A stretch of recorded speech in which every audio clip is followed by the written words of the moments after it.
Deep and mocking, the same laugh he used when I told him I wanted to go back to school at 45.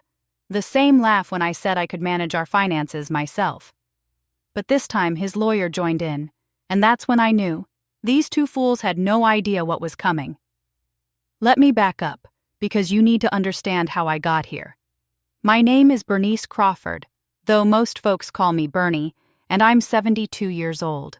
For 50 years, I was Mrs. Vernon Crawford, wife of the big-shot real estate investor who built himself up from nothing.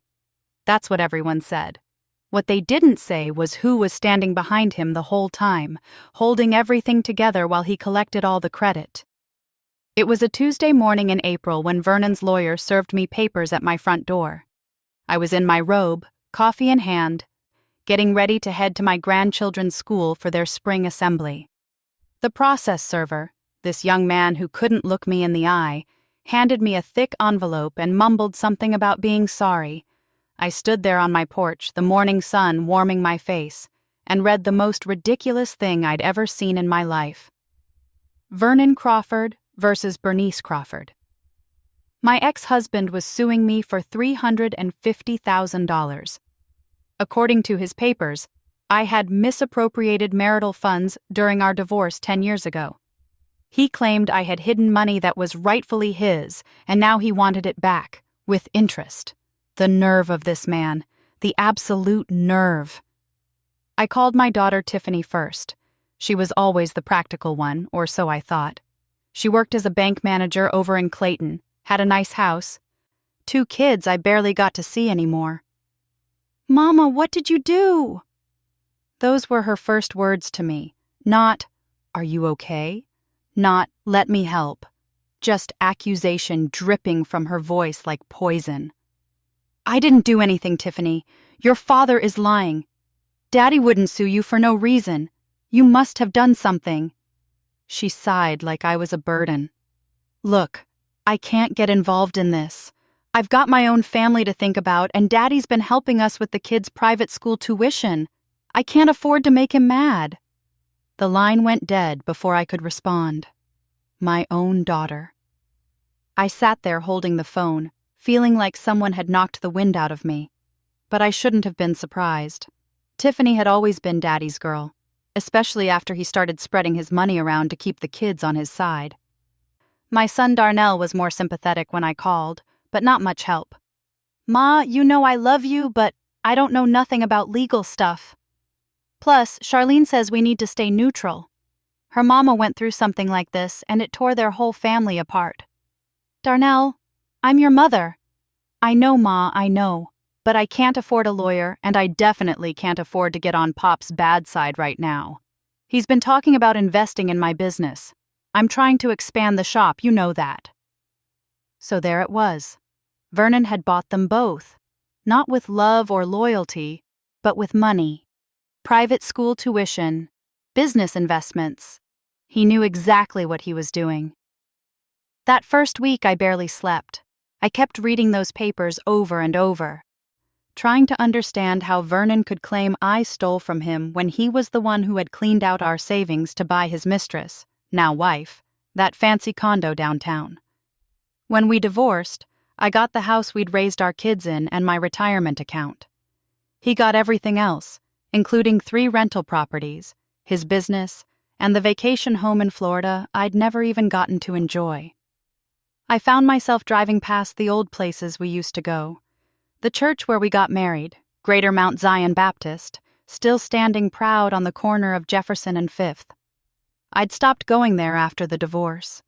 Too many people taking sides, too many whispers. But I remembered our wedding day, how Mama had cried and told me I looked just like an angel. How Vernon had promised to love and cherish me forever. Forever lasted until he turned 60 and decided he needed a newer model. Her name was Shayla. She was 34, and she worked at his real estate office. Original, right? Before we continue, please drop a comment if you've ever experienced something like this. We'd love to hear your story, and subscribe to the channel to help us grow. I spent Sunday afternoon at my kitchen table, papers spread out everywhere, when someone knocked on my back door. It was my neighbor, Geneva Price. Geneva was 75, sharp as a tack, and had been watching this mess unfold from her kitchen window. "Bernie Crawford, you let me in right now. I made you some chicken and dumplings, and I'm not leaving until you eat and tell me what's going on." Geneva had lived next door for 23 years. She'd been there through my kids' teenage years, through Mama's funeral, through my divorce. When Vernon left, she was the one who sat with me while I cried, brought me food when I forgot to eat, and reminded me that I was strong enough to survive. I let her in, and we sat at that table for 3 hours. I showed her the lawsuit, told her about Tiffany and Darnell turning their backs, explained how I had nothing left to fight with. My retirement was modest.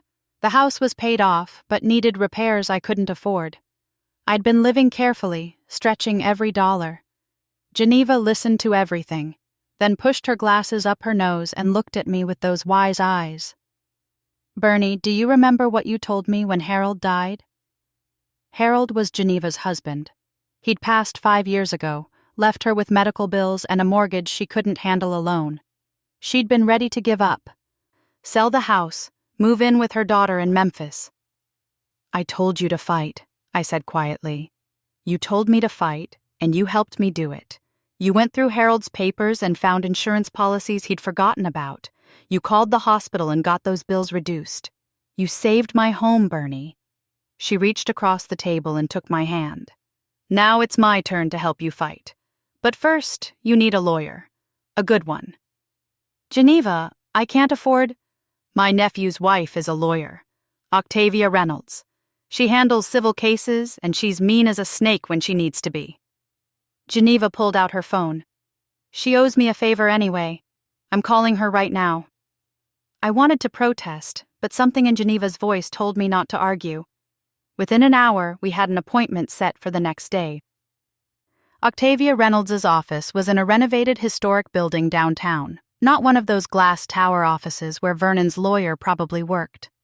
The waiting room had warm wood panels, African art on the walls, and a receptionist who greeted me with a genuine smile. Octavia herself was in her early 40s, elegant in a navy suit with natural hair styled in an impressive twist-out that probably took an hour to perfect.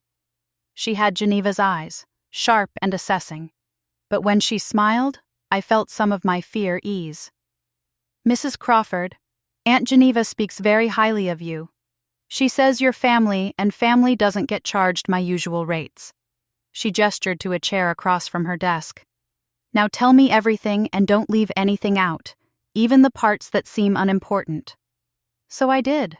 I told her about 50 years of marriage, about working 2 jobs to put Vernon through night school for his real estate license while raising 2 kids, about the business we built together, me handling the books, scheduling, client relations while he glad-handed and made deals, about how my name had been on everything until suddenly it wasn't.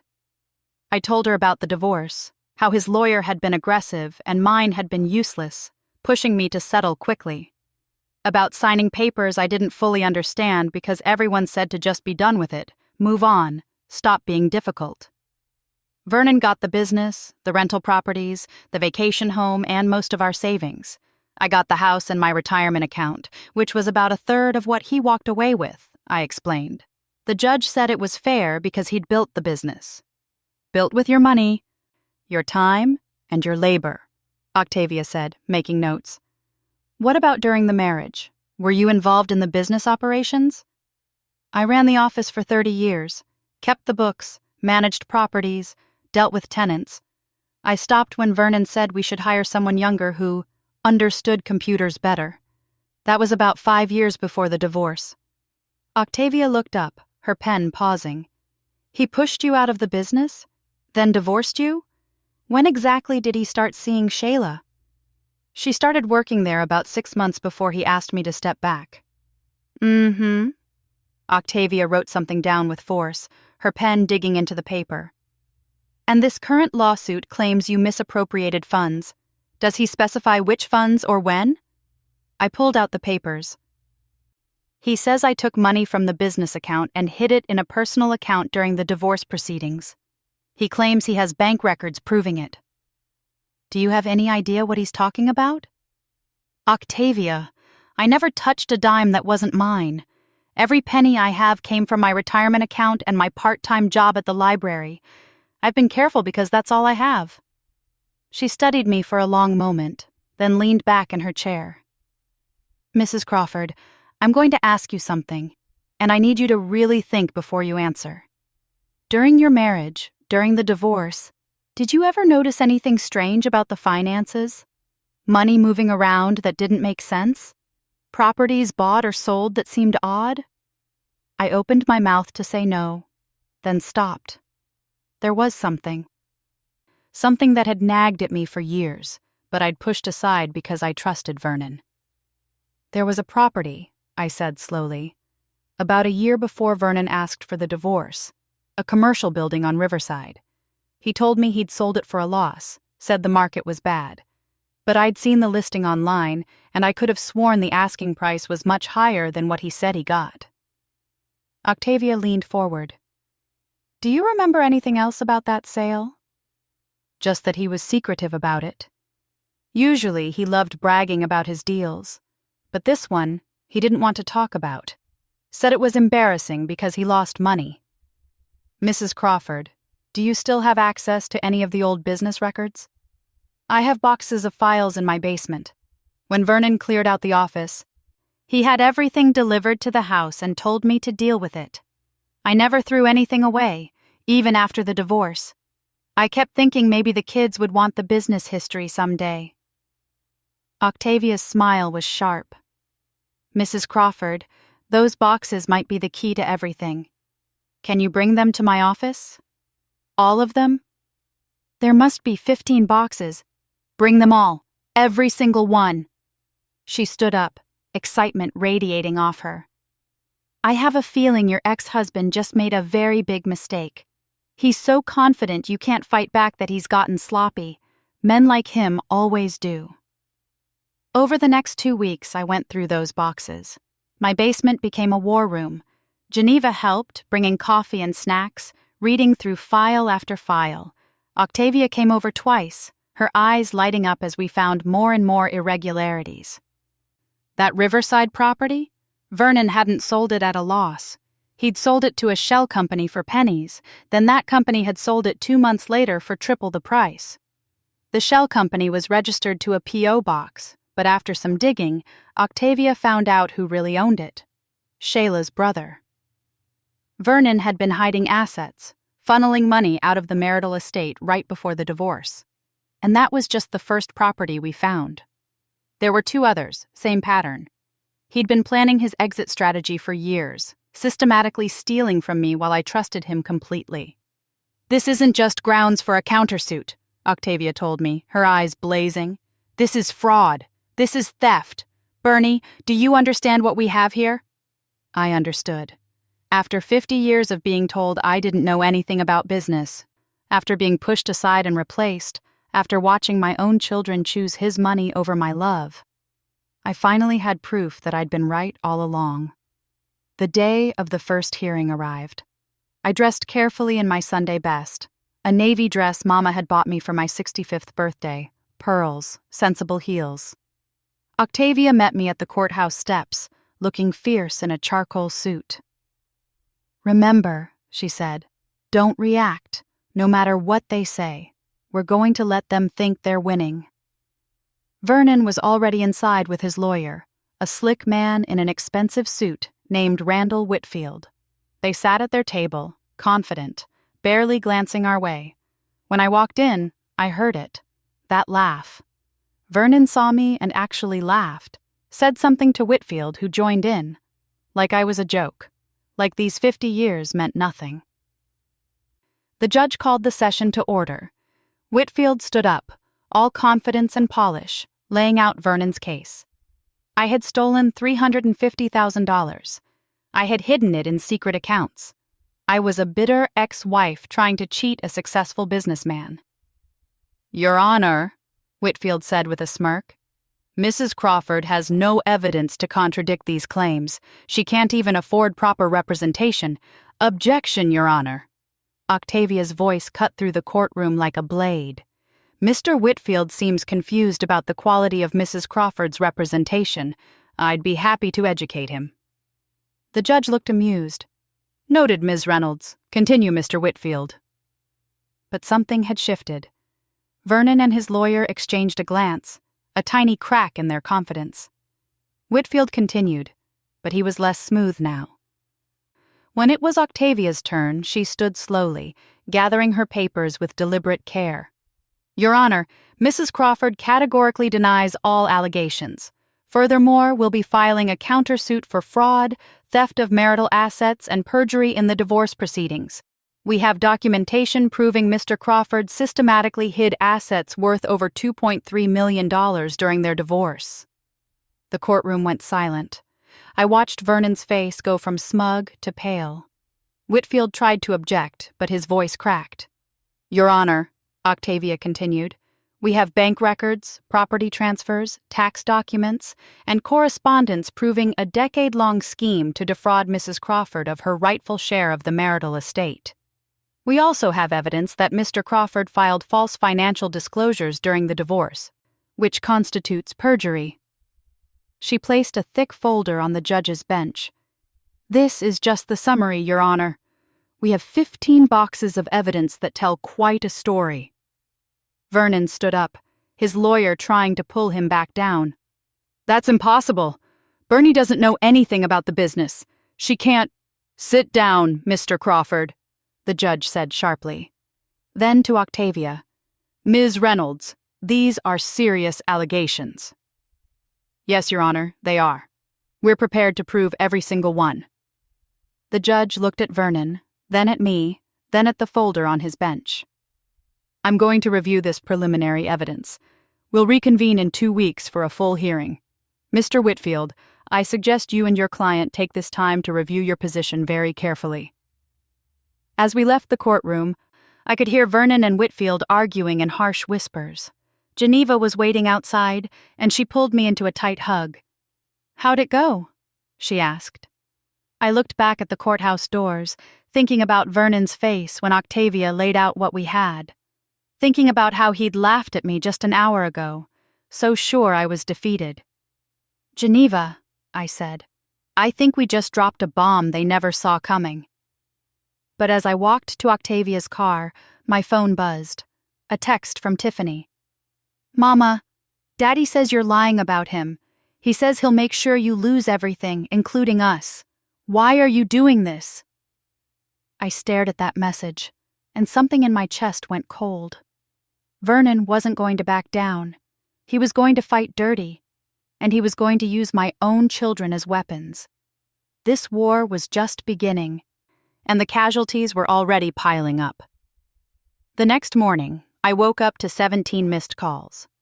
My phone had been buzzing all night, but I'd turned it off after Tiffany's text. When I finally checked the messages, my heart sank into my stomach. Darnell. "Ma, what the hell? Daddy's saying you're trying to destroy him. Is that true?" Tiffany. "You're not welcome at Kayla's birthday party this weekend. I won't have you upsetting everyone with your lies." 3 calls from my sister Paulette in Detroit. 2 from my cousin Raymond. Even my old friend from church, Wanda, had left a message asking if I was okay in the head. Vernon had been busy. While I was sleeping, he'd been working the phones, spinning his story to anyone who would listen. Poor Vernon, betrayed by his bitter ex-wife. Poor Vernon, who'd worked so hard to build a life, now being attacked by a woman who couldn't let go. I sat at my kitchen table, hands shaking, reading message after message. 50 years I'd known these people. 50 years of showing up, being there, caring. And just like that, Vernon's version of events was the truth. Geneva knocked on my back door around 8, letting herself in with the key I'd given her. She took one look at my face and pulled out a chair. "He got to everybody, didn't he?" I nodded, not trusting my voice. "Bernie, listen to me. This is what men like Vernon do when they're scared. They attack. They turn people against you.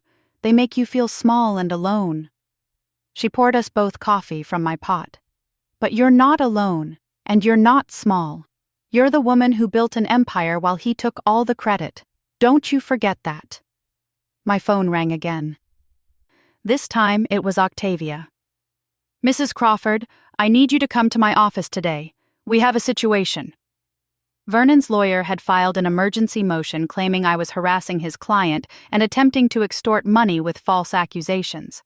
They wanted a restraining order against me and were asking the judge to dismiss my countersuit immediately. "Can they do that?" I asked, gripping Geneva's hand across the table. "They can try, but Bernie, they wouldn't be fighting this hard if they weren't terrified. We must have hit something big." Octavia's voice was steady. "Get dressed and come down here. We need to prepare for the emergency hearing this afternoon." The hearing was set for 2 o'clock. Octavia spent the morning preparing me, going over documents, making sure I understood every question they might ask. "They're going to try to make you look vindictive," she explained. "Bitter ex-wife syndrome. They'll say you can't accept the divorce and you're making up stories to hurt Vernon. Stay calm, stick to the facts, and let me handle the legal arguments." At 1:30, Geneva drove me to the courthouse. My hands wouldn't stop shaking. As we pulled into the parking lot, I saw them, Tiffany and Darnell, standing with Vernon and Shayla at the entrance, my own children, lined up with the enemy. "Ma," Geneva said softly, "you don't have to look at them. Eyes forward, head up. You've got nothing to be ashamed of." But I couldn't help it. I looked. Tiffany wouldn't meet my eyes. Darnell at least had the decency to look uncomfortable. Vernon stood there in his expensive suit, Shayla draped on his arm like a trophy, and he smiled at me. Actually smiled. Inside the courtroom, Whitfield went on the attack immediately. "Your Honor, Mrs. Crawford's actions constitute a clear case of harassment and attempted extortion. My client has been subjected to outrageous accusations without any credible evidence. This is nothing more than a vindictive ex-wife trying to punish a man for moving on with his life." He painted a picture of me as unstable, desperate, angry. He talked about how I'd been unemployed during most of the marriage, not a homemaker or business partner, just unemployed, like I'd been lazy. He mentioned my modest circumstances and suggested I was after money I hadn't earned. Furthermore, Your Honor, Mr. Crawford has provided affidavits from his children testifying to their mother's erratic behavior since the divorce. They fear she may be experiencing mental decline and acting irrationally. That's when I understood. Vernon had gotten my babies to sign papers against me, to say I was crazy, to say I couldn't be trusted. I must have made a sound because Octavia reached over and squeezed my arm. "Breathe," she whispered. "Just breathe." When it was our turn, Octavia stood up with a calmness that made everyone lean forward. "Your Honor, Mr. Whitfield's characterization would be compelling if it had any basis in reality. Let's talk about evidence." She pulled out a file. "This is a property transfer document for 1247 Riverside Boulevard, dated March 15, 2014. According to Mr. Crawford's divorce filing 1 year later, this property had been sold at a significant loss. However, public records show the property was transferred to Platinum Holdings, LLC for $75,000, then sold by that same LLC 3 months later for $420,000. She placed another document on the judge's bench. Platinum Holdings, LLC is registered to this address, which happens to be the home of Cameron Hayes, brother-in-law to Mr. Crawford's current wife. In other words, Mr. Crawford sold a marital asset to a family member for a fraction of its value. Then that family member sold it for market price and pocketed the difference. The judge's eyebrows went up. Vernon's lawyer started objecting, but Octavia kept going. "This is just one property, Your Honor. We have documentation of 3 similar transactions, totaling $2.3 million in hidden assets. We also have Mrs. Crawford's testimony that she ran the business office for 30 years, kept meticulous records, and only stepped back when Mr. Crawford began his relationship with his current wife, who, I might add, was employed by the business at the time.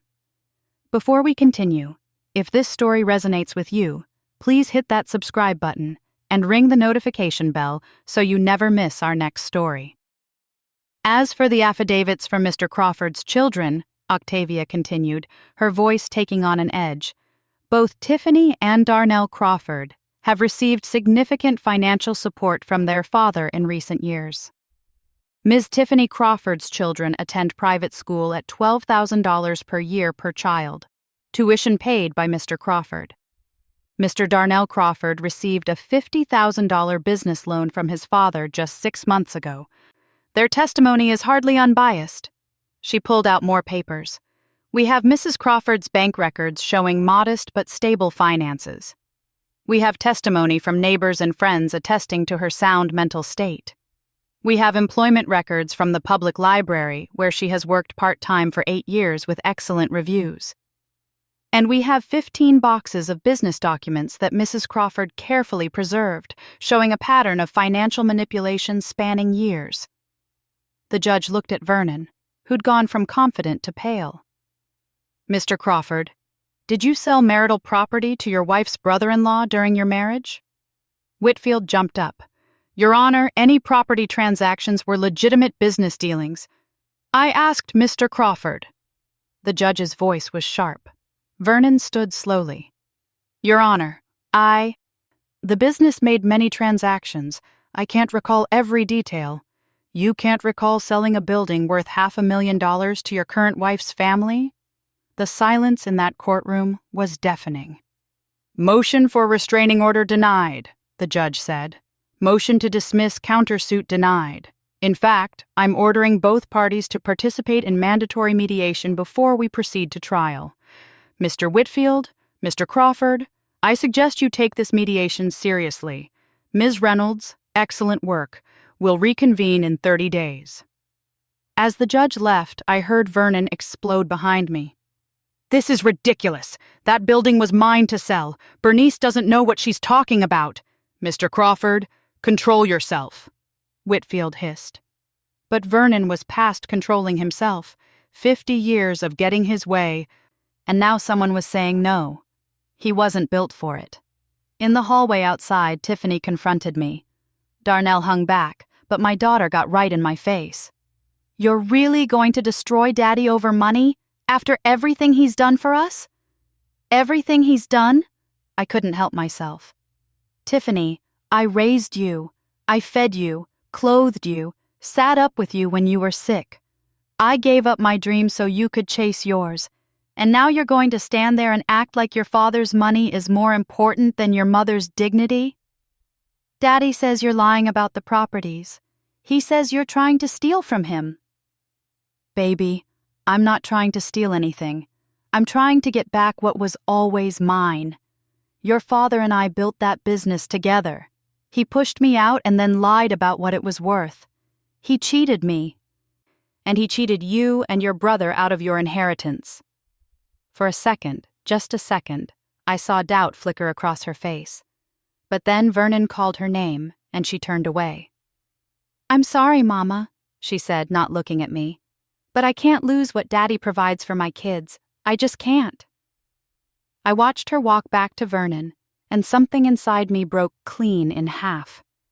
Geneva drove me home in silence. When we pulled up to my house, I saw something that made my breath catch. My front door was spray-painted with ugly words. Liar, thief, bitter. Someone had thrown eggs at my windows. My flower beds, the ones I'd spent years cultivating, were trampled. Oh, Bernie, Geneva breathed. I got out of the car on shaking legs.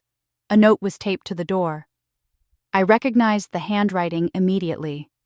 Darnell's wife, Charlene. You should be ashamed of yourself. Leave Vernon alone or things will get worse. That night, I couldn't sleep. I kept thinking about my babies, about how Vernon had turned them against me, about Kayla's birthday party that I wouldn't be welcome at, about my grandson Terrence, who I hadn't seen in 3 months because Darnell kept making excuses. Around 2 a.m, my phone rang. Unknown number. I almost didn't answer. Mrs. Crawford? A woman's voice, young, scared. My name is Alicia Monroe.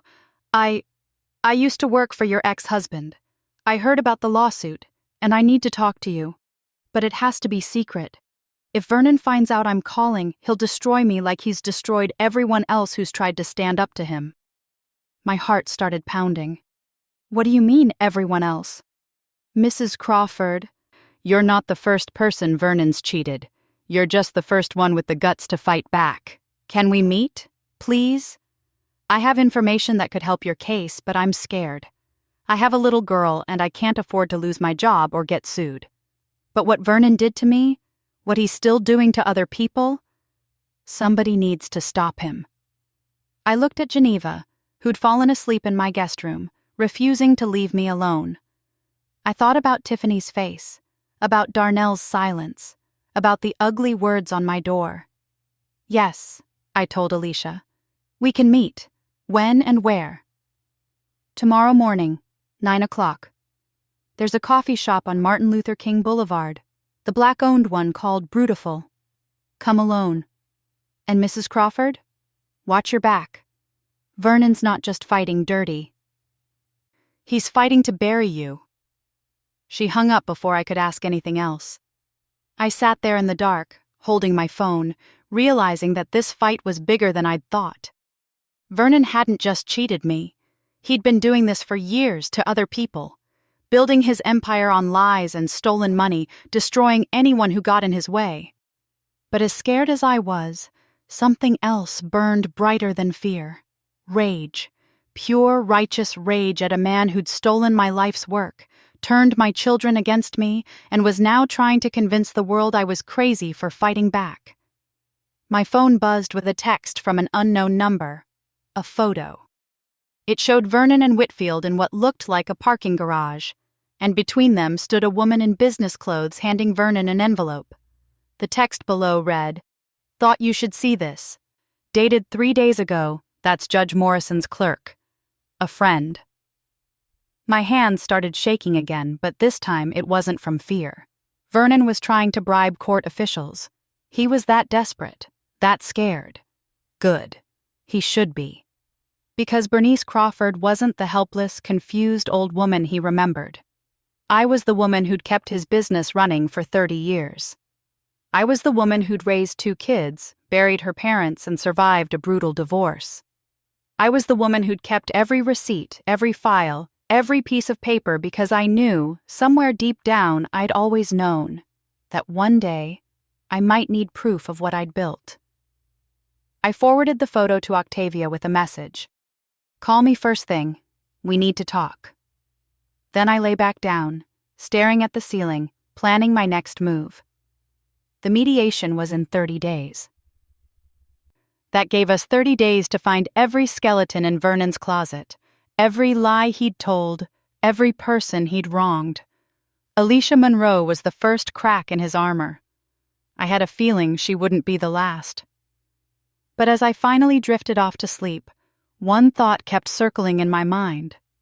What would Vernon do next? If he was already bribing court officials and vandalizing my house, how far would he go to win? And more importantly, how far was I willing to go to make sure he lost everything he'd stolen? Not just from me, but from everyone he'd ever hurt. The war was escalating, and I just realized I wasn't fighting for myself anymore. I was fighting for every person Vernon Crawford had ever stepped on while climbing to the top. This wasn't just about money. This was about justice. And justice, I was learning, came with a price that both of us were going to have to pay. I got to Brutiful at 8:45, early enough to scope out the place. It was a cozy spot with African art on the walls and the smell of fresh-baked sweet potato muffins filling the air. The owner, a young brother named Terrence, greeted me with a warm smile that reminded me there were still good people in the world. Alicia Monroe walked in at exactly 9 o'clock. She was maybe 35, professionally dressed in a gray pantsuit, with tired eyes that looked like they'd seen too much. She scanned the room nervously before spotting me in the back corner booth.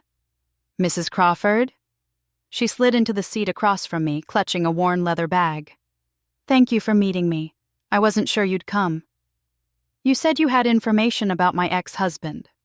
She nodded, hands trembling slightly. "I worked in Vernon's office for 3 years, from 2018 to 2021. I was a property manager, handled the rental units, dealt with tenants. Good job, decent pay. I was a single mother, needed the stability. What happened? Alicia's jaw tightened. Vernon happened. He started asking me to falsify maintenance records, underreport rental income for tax purposes. Small stuff at first, things I could almost convince myself were mistakes. But then it got bigger. He had me evicting tenants without proper notice so he could flip properties faster. He'd pocket their security deposits, claim damage that didn't exist. She pulled out a folder from her bag. When I said I wasn't comfortable with it anymore, he fired me. But worse, he threatened to report me to the state licensing board. Claim I'd been stealing from him. He said he had documentation proving it. Documentation he'd created himself. Said he'd make sure I never worked in real estate again and that I'd probably lose custody of my daughter because what judge gives a kid to a thief? My stomach turned. So you kept quiet? I kept quiet and moved on. Got a job at a different firm, tried to forget it ever happened. But then I heard about your lawsuit, and I couldn't stay silent anymore. Mrs. Crawford, Vernon's been running scams for years. Fake repairs, inflated expenses, hidden income. And I'm not the only person he's threatened. There were 2 other employees who left under similar circumstances. He has a whole system for keeping people quiet. She pushed the folder across to me. This is everything I kept. Emails, text messages, records he asked me to alter. I documented everything after he started threatening me because I was scared he'd actually follow through. I know it's risky giving this to you, but what he's doing to you, trying to make you look crazy, turning your kids against you, it's the same playbook, and somebody needs to stop him. I opened the folder, scanning through pages of damning evidence. Emails showing Vernon ordering Alicia to falsify documents. Text messages where he explicitly threatened her job and custody. Records showing rental income that never appeared on his tax returns. Alicia, why are you doing this? If Vernon finds out... Because I have a daughter, she interrupted, her voice cracking. And I keep thinking about how he turned your kids against you. What if somebody did that to my Jasmine? What if some powerful man decided to destroy our relationship because I stood up to him? I can't let that happen. Not to you, not to anyone else. I reached across the table and squeezed her hand. Thank you. This is incredibly brave. Just promise me you'll win, Mrs. Crawford.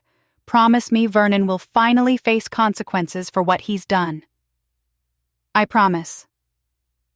After Alicia left, I called Octavia immediately. She told me to bring everything to her office right away. When I arrived, she was with another lawyer, a sharp-eyed woman in her 50s named Deandra Williams, who specialized in criminal fraud cases. Bernie, Octavia said, her face grave, that photo you sent me of Vernon and the judge's clerk? We had it authenticated. It's real. And we found the clerk. Her name is Pamela Chen. She's willing to testify that Vernon offered her $5,000 for information about the judge's leanings and your case file. Can we use that? We're reporting it to the Judicial Ethics Board, but it gets better. Deandra leaned forward. With Alicia Monroe's evidence, we now have proof of systematic fraud, witness intimidation, and tax evasion. This isn't just a civil case anymore. The district attorney's office is very interested in having a conversation with Vernon Crawford. My head spun. The DA? You mean criminal charges? Potentially. But Bernie, I need you to understand what this means. Vernon's going to come at you harder than ever. He's going to be desperate, and desperate men do dangerous things. She was right. Over the next 2 weeks, things got worse. Someone slashed my tires. I got threatening phone calls at all hours. Someone filed a false complaint with the library, claiming I'd stolen money from the petty cash. Easily disproven, but humiliating. My mailbox was destroyed. Geneva started sleeping at my house every night because we were both scared to be alone. But something else was happening too. Other people started coming forward. A former tenant who'd been illegally evicted. A contractor who'd been stiffed on payment. Another ex-employee with stories of Vernon's threats and manipulation. The dam was breaking, and everyone Vernon had ever wronged was flooding through. Tiffany still wouldn't speak to me, but Darnell called one night, his voice small. "Ma, is it true? What people are saying about Daddy? Did he really do all that?" "Baby, I can't talk about the case with you. But I need you to ask yourself something. When have you ever known me to lie? In your whole life, when have I ever been anything but honest with you?" Silence. Then, "Charlene says I shouldn't talk to you. Says you're trying to manipulate me." "Darnell, I'm your mother. I'm not trying to manipulate you. I'm trying to survive what your father's done to me. And I'm trying to make sure nobody else gets hurt the way I did. He's my father, Ma." "I know, baby. I know. And I'm not asking you to choose sides. I'm just asking you to look at the truth with your own eyes and make your own decision." He hung up, but he didn't hang up angry. That was something. The mediation arrived. It was held in a conference room at a neutral law office, with a mediator named Judge Harold Pruitt overseeing. Vernon came with Whitfield, both looking significantly less confident than they had at the first hearing.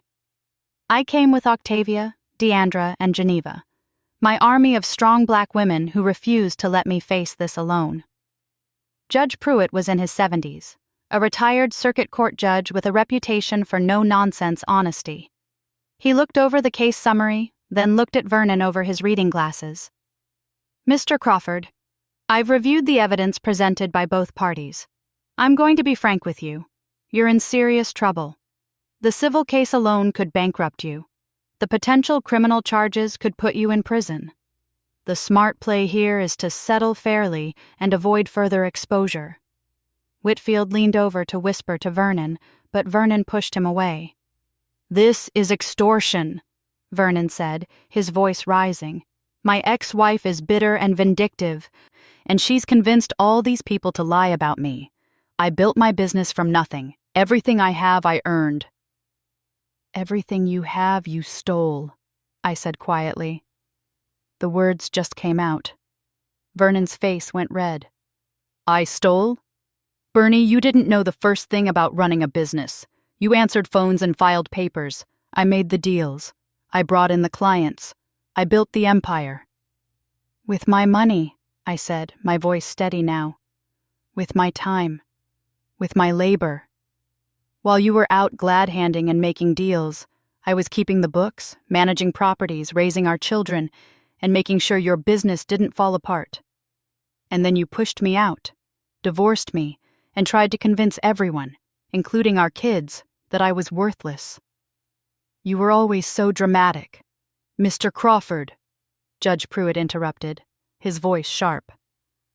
"I'm going to stop you right there. Ms. Reynolds, please present your settlement terms." Octavia opened her folder. "Mr. Crawford will pay Mrs. Crawford $2.3 million, the full value of the hidden assets plus interest. He will also issue a public apology acknowledging his fraud during the divorce proceedings. He will drop his current lawsuit immediately, and he will cover all of Mrs. Crawford's legal fees." Vernon laughed, that same mocking laugh from the first hearing. "I'm not paying her a dime, and I'm sure as hell not apologizing. Take me to trial. I'll win." Whitfield tried to grab his arm. "Vernon, listen to reason." "No, I'm done listening. Bernie's bluffing.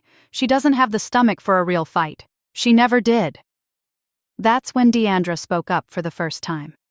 "Mr. Crawford, perhaps you're not aware that the district attorney's office is currently reviewing evidence of tax fraud, witness tampering, and attempted bribery of a court official. These are felonies. You could be looking at 10 to 15 years in federal prison." The color drained from Vernon's face. "We also have testimony from 5 former employees detailing a pattern of fraud, intimidation, and illegal business practices," Deandra continued. "The IRS is particularly interested in your unreported rental income spanning the last 7 years. Conservative estimates put your tax liability at around $600,000, plus penalties and interest." "That's..." Vernon looked at Whitfield, who'd gone pale. "That's not possible." "It's all documented," Octavia said, placing a thick file on the table. "Every transaction, every threat, every lie. Alicia Monroe, Marcus Thornton, Gabrielle Hayes, they're all willing to testify. And that's just the beginning. Once people heard we were building a case, others came forward. You've hurt a lot of people, Vernon, and they're done being quiet." Judge Pruitt looked at Vernon with something like pity. "Mr. Crawford, I've been doing this for 40 years. I know when a man's beaten. Take the settlement. Make this right. Because if this goes to trial, you're going to lose everything. Your business, your freedom, your reputation, everything." Vernon sat there, his confident facade crumbling. For the first time since I'd known him, he looked old, defeated. "I need to speak with my client alone," Whitfield said. They left the room. Geneva squeezed my hand. "How are you doing, baby?" "I'm okay," I said, and I meant it. For the first time in months, maybe years, I felt okay. Not happy, not victorious yet, but okay. Like I could breathe again. They came back 15 minutes later. Vernon wouldn't look at me.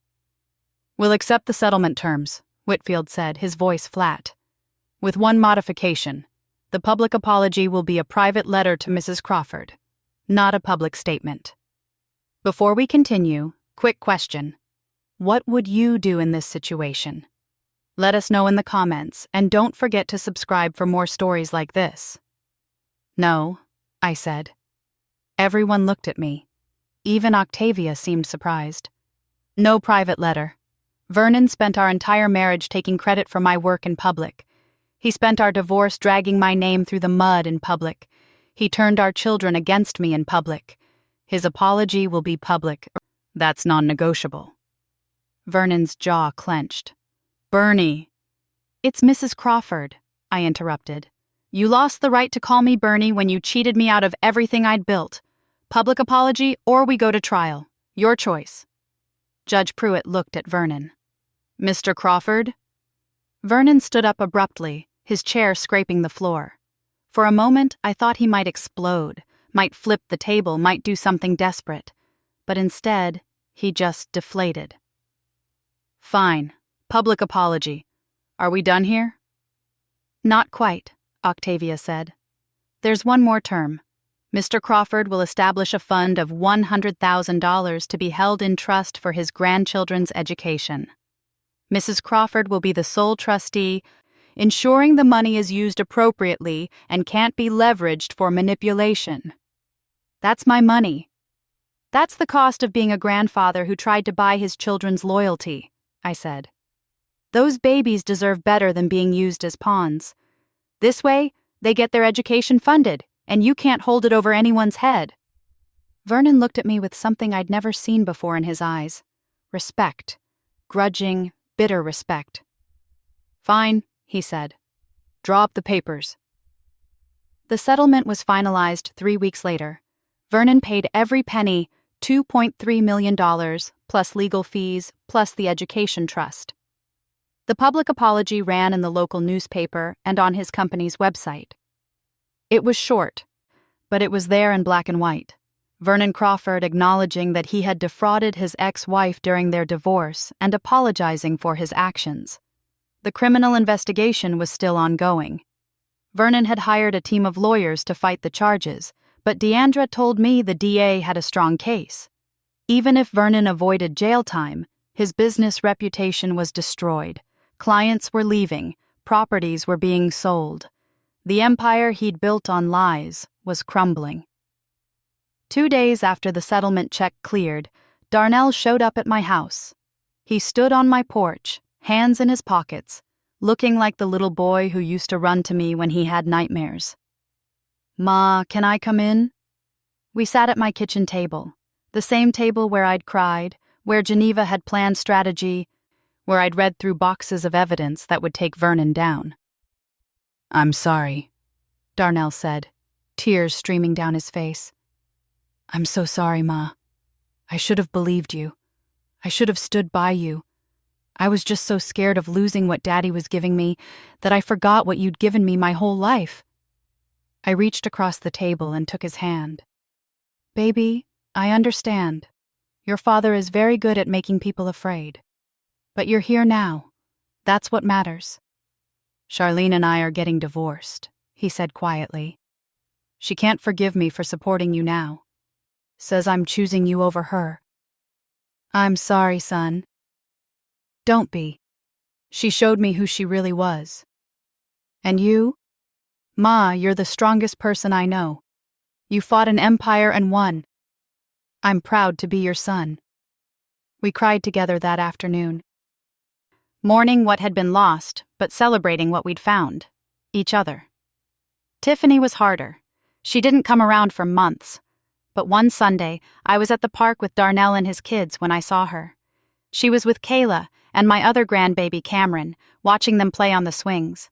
Our eyes met across the playground. She looked away first, but then Kayla saw me. Grandma Bernie! She ran over, throwing her arms around me. Cameron followed, and suddenly I was surrounded by grandbabies who'd missed me as much as I'd missed them. Tiffany walked over slowly. Mama. Baby. She took a deep breath. Daddy told me everything was lies. But then the settlement came out, and the newspaper article, and I couldn't deny it anymore. I can't believe he did that to you. To us. He's still your father, I said carefully. I won't ask you to choose. I know, but I owe you an apology. I should have believed you. I should have trusted you. You're my mother, and you've never done anything but love me, and I threw that away for private school tuition. She wiped her eyes. Can you forgive me? I pulled her into my arms, this baby girl I'd raised, who'd hurt me so deeply but who I'd never stopped loving. Already forgiven, I whispered. Already forgiven. Geneva threw me a party when everything was finally settled. She invited half the neighborhood, plus Octavia, Deandra, Alicia Monroe, and several other people who'd helped with the case. My little house was packed with people eating, laughing, celebrating. Alicia pulled me aside at one point. Mrs. Crawford, I got a new job. Better pay, better company. And my daughter? She keeps talking about how you're her hero because you stood up to the bad man. She wants to be a lawyer now. She sounds like a smart girl. She is, and she has a good role model. Alicia hugged me tight. Thank you for being brave enough to fight. You saved more than just yourself. As the party wound down and people started leaving, I stood on my back porch with Geneva, watching the sunset paint the sky in shades of orange and gold. You did it, Bernie, Geneva said. You really did it. We did it, I corrected. I couldn't have done any of this without you. So what now? You're a wealthy woman. You could travel, move somewhere fancy, buy yourself something nice. I looked at my little house, the one I'd fought to keep, the one that held 50 years of memories, good and bad. I thought about my grandbabies playing in the yard, about Darnell stopping by for Sunday dinner, about maybe, eventually, having Tiffany back in my life for real. I think I'll stay right here, I said. Maybe fix up the house a bit. Definitely replace those flower beds. Start that garden I always wanted. Spend time with my grandbabies. Live my life on my terms for once. That sounds perfect. And it was. Not perfect like a fairy tale, where everything is fixed and everyone lives happily ever after. But perfect, like real life, where you survive the hard parts and come out stronger. Where you stand up for yourself even when everyone tells you to sit down. Where you fight for what's right, even when it costs you everything. Vernon's business collapsed within a year. He and Shayla divorced. Apparently she wasn't interested in a broke man facing criminal charges.